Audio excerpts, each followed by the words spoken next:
Anita here and welcome to another video. Today we are celebrating, if that's the right word, we're celebrating MerMay. I have been looking forward to it actually a whole year. Last year I didn't get to do it and I was actually really disappointed. So this year I had these big plans. I wanted to get back into posting on Instagram, a little bit more on social media in general. And I wanted to make 31 mermaids in 31 days, just because I wanted to. Now, that plan changed because I got so excited about painting those layered pieces that I've decided, you know what, I'm not gonna just try to push it towards something different, even though I want to work on something else. So I've decided to trim it down and I'm going to paint just a few mermaids this month while I'm working on other stuff as well. And this is the very first mermaid I have envisioned for this project. I wanted to paint mermaids in little teacups, because why not? So they are sitting in little teacups and this one is reading a book. I wanted all of them to do something different. That changed as well after a while. This one is reading a book in any way. And I wanted to keep her very, very basic, just to kind of practice a little bit more with watercolor, just painting with a water brush, because I have been painting with a water brush in the past a lot. And somewhere along the way, I just stopped, even though it's so much easier to use a water brush. It makes things so much more mobile. So that's what I've wanted to do. Just kind of also get used to the palette, because I tend to use a palette very widely. I don't have any other word for that. I just use it widely in a very wide way, where I need to have a whole plate just for one wash. I just like that. I just like swirling the paintbrush in the paint. So I'm trying to learn to use a smaller palette because it does make things a little bit easier on me. I like to be mobile with my stuff, and I like to go, for example, to the living room or to the backyard and paint there. However, I can have, a couple billion different plates laying around me. So I'm trying to get used to just my palette. And that's coming along nicely, I have to say. For this particular mermaid, I've decided to use two colors. I've recently mixed a couple of those, shades. How do you call that? Just the convenience shades, I guess, because they just different colors that I tend to mix a lot. One of them is this teal, which is a mix of phthalo blue and phthalo green. And it's just in equal proportions, and I really like that color, and this is like the starting teal for me. I can just mix it a little bit more into a blue or a bit more into a green side, but I don't have to pre-mix it every time, which for some reason really bugs me. So I wanted to use that teal, and then I wanted to use quinacridone gold with it, just because. I recently started painting a little bit more with quinacridone gold, because I've been saving it since, the pigment is now gone, so you are never going to be able to get the true quinacridone gold anymore. So I have been saving it, and then I realized, why? Why? Just use it, enjoy it while it lasts, and once it runs out, you're gonna move on to something different.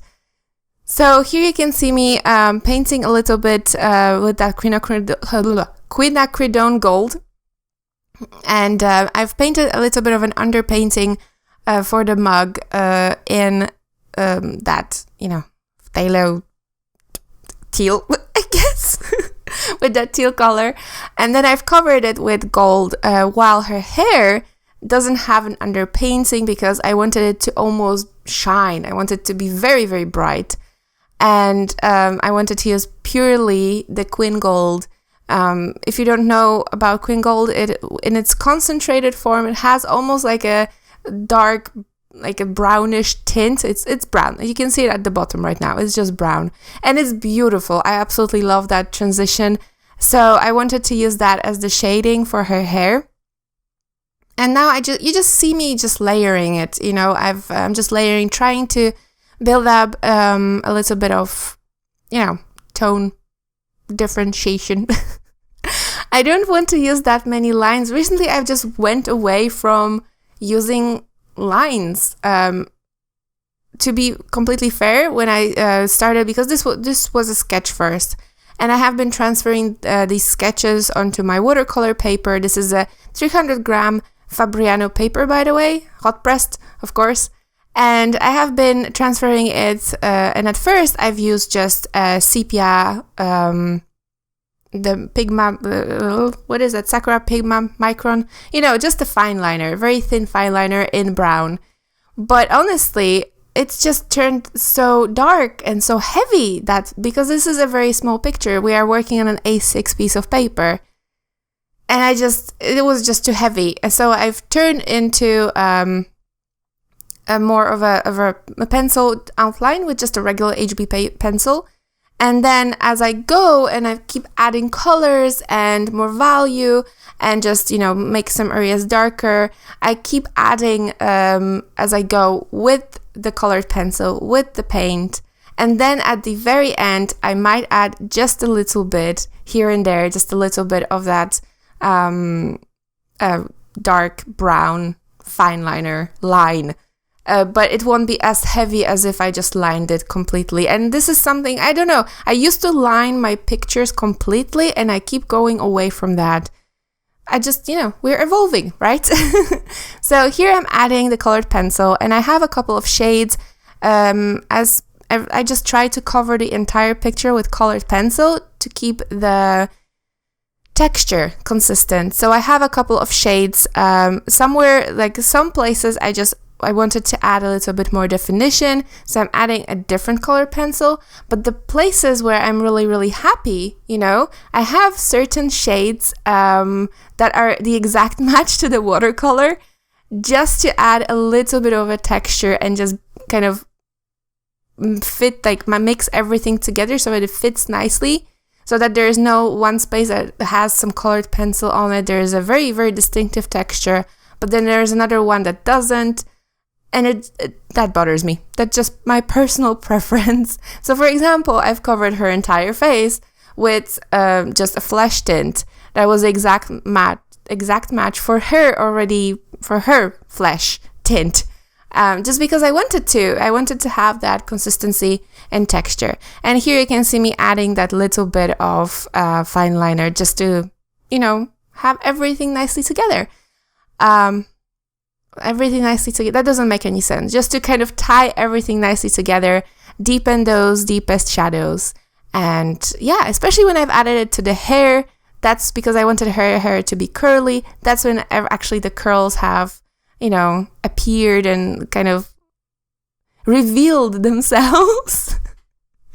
And we're almost done with this little painting. The whole purpose of this, of these mermaid things, so there's mermaid pictures, was that I wouldn't have to spend so much time painting them. I could paint a lot of different paintings, very simple ones, nothing fancy, but just have a lot of different styles, different ideas, and just practice and have more to show on Instagram. That was my initial thought.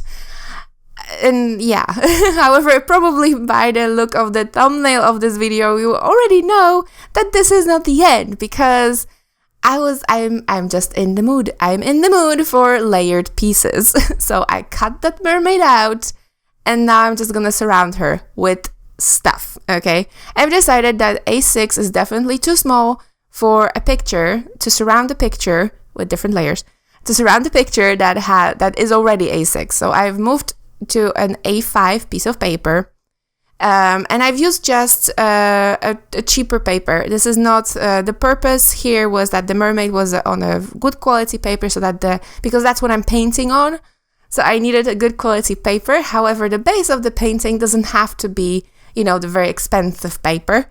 So I've used the bamboo paper that I have been kind of disappointed in, so I'm using it for the miscellaneous things. And then I am painting on a completely different paper, which is thinner and easier to cut. It's not exactly watercolor paper either, but I don't really need to mix anything on that paper. So, that's pretty I just wanted a paper that's easy to cut. And I'm holding that mermaid in my hand because I need to, this is not planned. At this point, I'm just like winging it. I'm just having fun. And I'm just doing whatever comes to my mind. So I've decided here that I wanted to surround her with some floating jellyfish and all kinds of different plants that might be seaweed, might be not. Really, I just want to draw plants, paint plants. That's pretty much it. So I'm painting a variety here in different colors. Of course, I am limited by the color palette, which is the quinacridone gold, the little phthalo teal color that I have mixed. And then I've pulled from her, because her cheeks and there is a little bit of pink in her skin. So I pulled that for this third color so that it has a little bit more variety. And I'm honestly not planning anything here. I'm just kind of thinking what I needed in my previous experiments. So I know that I really like to have a little bit of a lighter colored plants in the background. Then I wanted to have a little bit more intense colored plants in the foreground. And just, I have those little jellyfish. I have them in 2 sizes because I thought, the lighter one is gonna go in the background, the more intense, smaller one in the foreground. And then I thought, you know what, I'm gonna paint a third one just because I had so much fun painting them. So I've never painted jellyfish before, actually, now that I think about it. Well, I painted it one time, a long time ago, but it was a completely different style. So this was, different experience. And here I've painted a third one in yellow, but I did not end up using that one just because it felt like an overkill. So what I did, I'm not throwing it away. I'm actually saving all those pieces that I do not use. I'm saving them and I'm going to use them in potentially different paintings. I mean, I'm going to paint a few more mermaids, so who knows, perhaps that mermaid, that jellyfish is going to have its home in a different painting. And here I'm coming back with some colored pencil. I'm kind of thinking what else I could add. And I have a little bit of vellum that I found in, my scrapbooking stash. I didn't go to the art store yet to buy some more vellum because vellum is for me very important. It's the transparency. I love transparency. So I have at the moment just 2 colored pieces. I had one in green and one in yellow, and they're very thick, but still pretty translucent. So I thought they might work, and that yellow was the exact match for the lighter version of Quin Gold, which made me really, really happy because these are all, I did not plan on it. This is just a, coincidence. So very happy coincidence.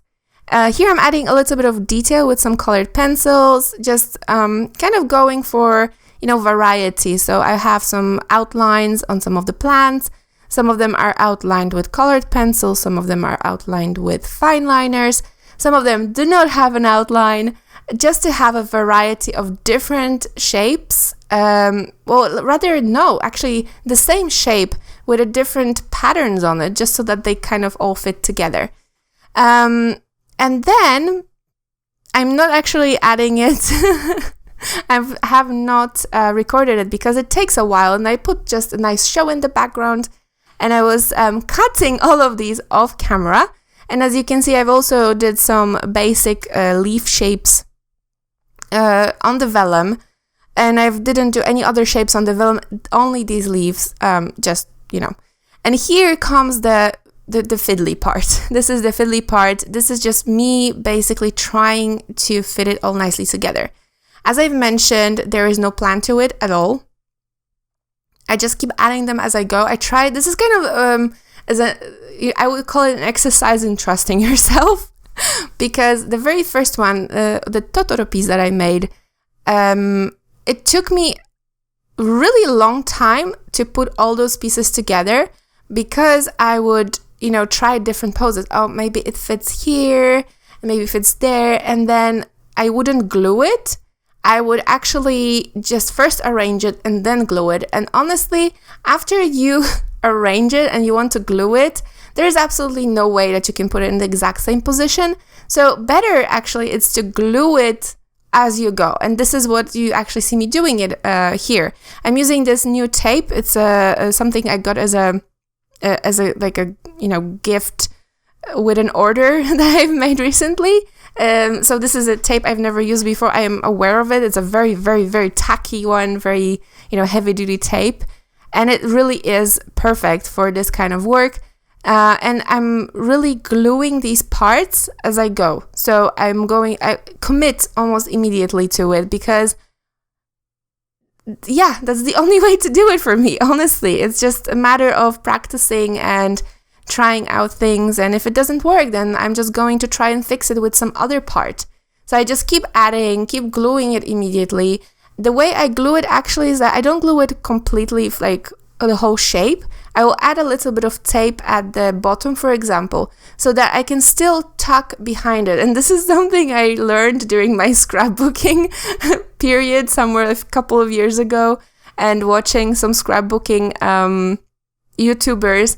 And that's the thing that I've learned from them, that if you want to add different parts, it's better to just tape it or add some adhesive, in the middle of the shape or at the bottom of the shape, so that you can still, fiddle around it. So you can still tuck something behind it if you need to, or just kind of like tuck something behind, like the mermaid. She is not taped completely.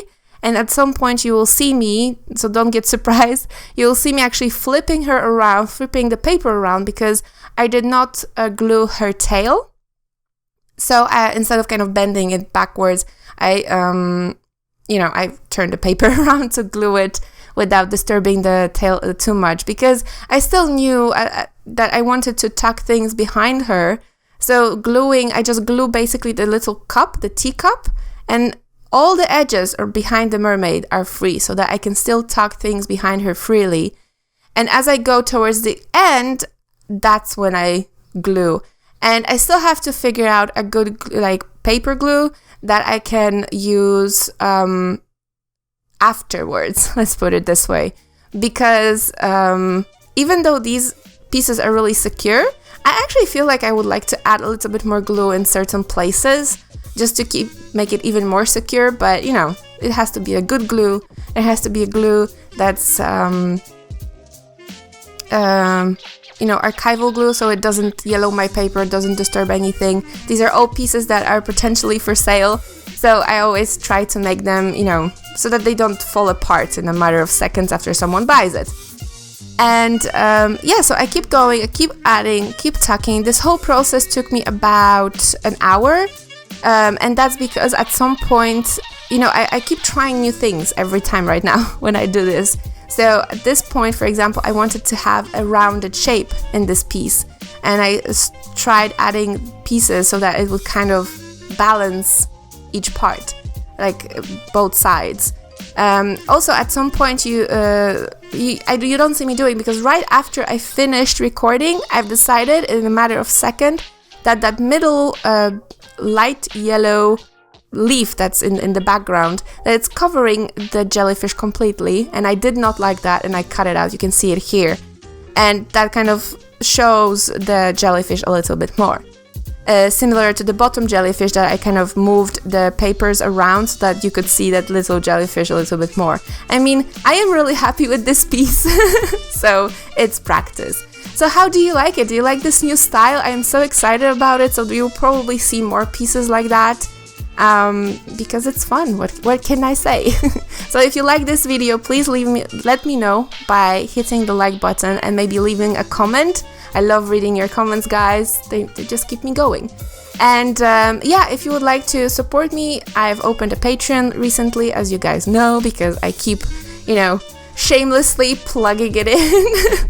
And this video will actually be available on my Patreon as a full-size video, where I'm just talking through it. This is the very first video that I've recorded that I talk through. I just I just keep talking through it while I'm painting. Almost like a stream, but more to the point. So yeah, thank you so very much for watching, guys. Have a nice day, and I will see you in the next video. Bye!